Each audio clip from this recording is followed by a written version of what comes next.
يستضيف فريق ليفربول نظيره فريق أستون فيلا في مواجهة هامة وقوية ضمن منافسات الجولة 37 من الدوري الإنجليزي الممتاز. لدينا هنا الهداف، لدينا هنا الرائع، لدينا هنا الملك المصري.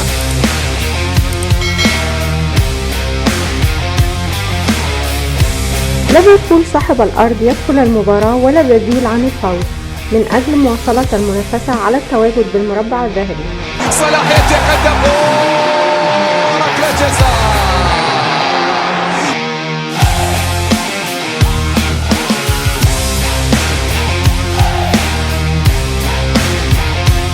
ويدخل ليفربول مواجهة أستون فيلا بعد تحقيق فوز كبير على فريق ليستر سيتي بثلاثية نظيفة. صلاح أمام مارتينيز، صلاح على التنفيذ للرد، صلاح هذا جول جول جول.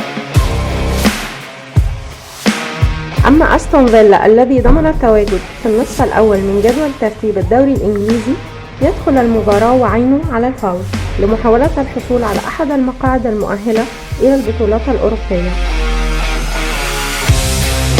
صلاح يتقدم، صلاح عند كرة ما زالت قائمة، سوبرمو يريد أن يمر، فرصة جول جول جول جول.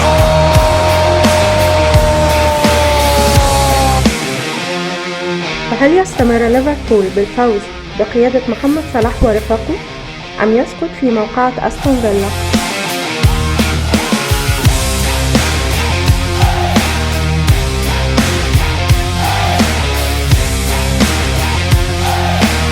اشترك في القناة ليصلك كل جديد.